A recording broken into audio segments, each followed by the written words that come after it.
کہ اس کے بعد وہ میاں جب بھی آپ کے پاس آئے گا سوائے نفرت وہاں سے کریٹ ہونے کے کچھ نہیں حاصل ہوگا. آپ کی اگر اولاد بھی پیدا ہوگی تو چونکہ جس لمحے آپ کے دل میں جو فیلنگز ہیں وہی اولاد کے دل میں جانی ہے.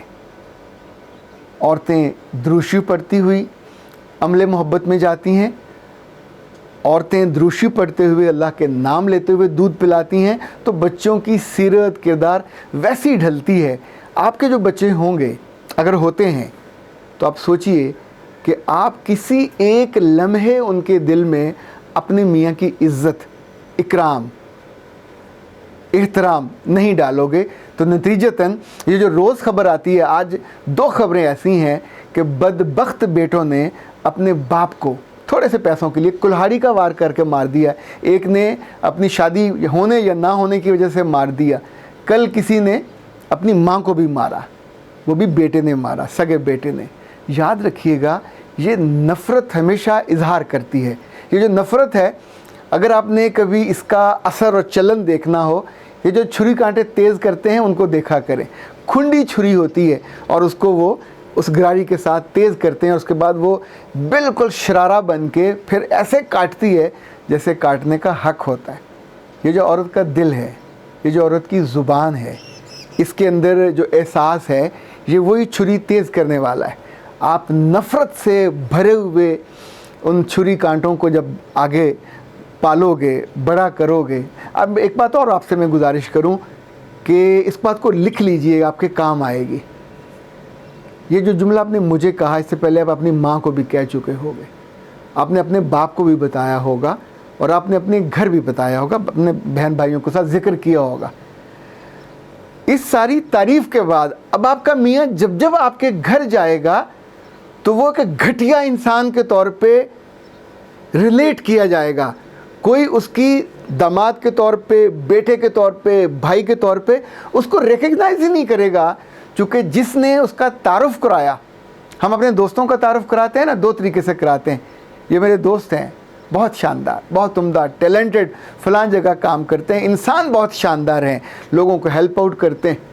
دوسرا ہوتا ہے میرا یہ بچپن کا دوست ہے, لنگوٹیا, واہیات آدمی ہے, چوڑا چمار, پر میں اسے بغیر نہیں رہ سکتا. اب دونوں تعارفوں میں بہت بنیادی فرق ہے. جب آپ نہیں ہوں گے اور سننے والا ان دونوں کے ساتھ ملے گا یا بات کرے گا تو وہ تعارف پورا ایک ایک جملہ سامنے ہوتا ہے, محفوظ رہتا ہے. یہ لفظ کبھی ضائع نہیں ہوتے. میں آپ کو نہیں جانتا سعدیہ بٹ صاحبہ, پر بیٹا آپ کے ان جملوں نے جو مجھے تعارف کرایا ہے, میں کبھی کبھی سوچتا ہوں کہ جب ہم بولتے ہیں تو ہی ہمارا تعارف ہوتا ہے. جب ہم کسی سے انٹریکٹ کرتے ہیں, ریلیٹ کرتے ہیں, آپ میں سے کچھ مجھے بہت پسند کرتے ہیں, کچھ ایسے بھی ہیں جو بالکل پسند نہیں کرتے ہوں گے. یہ ہر بندہ اپنے خیال کے ساتھ ریلیٹ کرتا ہے. اس نے جن چیزوں کو اپنے لیے آئیڈیل بنایا ہوتا ہے, جب کوئی اس کو سپورٹیو ایویڈنس ملتا ہے تو آپ خوش ہو جاتے ہو. لائک آپ نے اس کے بارے میں ایک بنا لیا اسٹیٹمنٹ, فارمیٹ بنا لیا کہ احمق ہے, گدھا ہے, گھامڑ ہے. کیوں؟ دلیل کیا ہے؟ میری نہیں سنتا. تو جب تک وہ آپ کی نہیں سنے گا, اور وہ کیوں سنے گا؟ یا تو گھر جو آئی ہو پھر سن لے گا, یا پھر آپ کماتی ہو اور بچے وہ پالے اور وہ گھر کی صفائیاں وہ کرے, باہر کے کام آپ سنبھالے, پھر وہ آپ کی سنے گا. کہیں ایسا ہوتا ہے کہ آپ اپنے کپتان کے بارے میں یہ اعلان کر دیں کہ گدھا ہے, اس کی کپتانی میں تو کھیلنا ہارنے کے برابر ہے, تو باہر جاؤ گے؟ کیا ایسا ہو سکتا ہے کہ ماتحت اپنے باس کے بارے میں یہ اعلان کر دیں؟ کر کے دیکھیے, وہ تعلق نہیں چل سکے گا. سو آپ کا میاں اگر کم عقل ہے آپ کی دلیل کی بنیاد پہ, تو میرے بچے اب تو کچھ نہیں ہو سکتا. سوائے اس کے کچھ فیصلے واپس ہوتے ہیں, کچھ فیصلے ٹوٹتے ہیں, کچھ فیصلوں کے کانٹے ہوتے ہیں. اگر آپ اس فیصلے کو ریورٹ کرو گے اور اس سے علیحدگی اختیار کرو گے تو پھر آپ کی یاد میں وہی رہے گا, اور آپ آگے جا کے پھر اسی کے ساتھ کمپیریزن کرتے رہو گے. خواتین حضرات, ایک مشکل سی بات ہے, کر کے دیکھ لیجئے, فائدہ ہو تو پھر مجھے دعا دیجیے گا. آپ کا میاں آپ کو نہ پسند ہو, اپنے منہ سے مت کہیے, اپنے دل میں بھی خیال مت آنے دیجیے, اس لیے کہ آپ نے اس کے ساتھ جینا ہے, آپ کا جینا مشکل ہو جائے گا. آپ اس کو پسند کرنے کے لیے کچھ دلیلیں ڈھونڈیے. رشتہ رہے گا یا نہیں رہے گا, تیسری کوئی چیز نہیں ہوتی. تو جب رہنا ہے تو پھر اس کو عزت سے رکھیے, پھر اس کو محبت سے رکھیے، پھر دل سے قبول کر لیجئے۔ یا تو پہلے اتنی ہمت کر دیتے، نکاح کے وقت انکار کر دیتے، اس سے پہلے انکار کر دیتے۔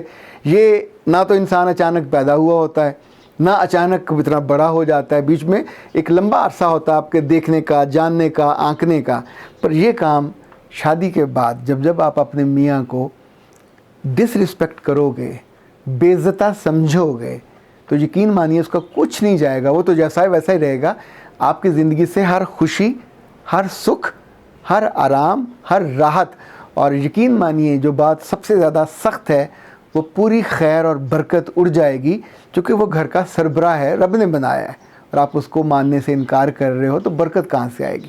اختر عباس کو اجازت دیجیے، السلام علیکم۔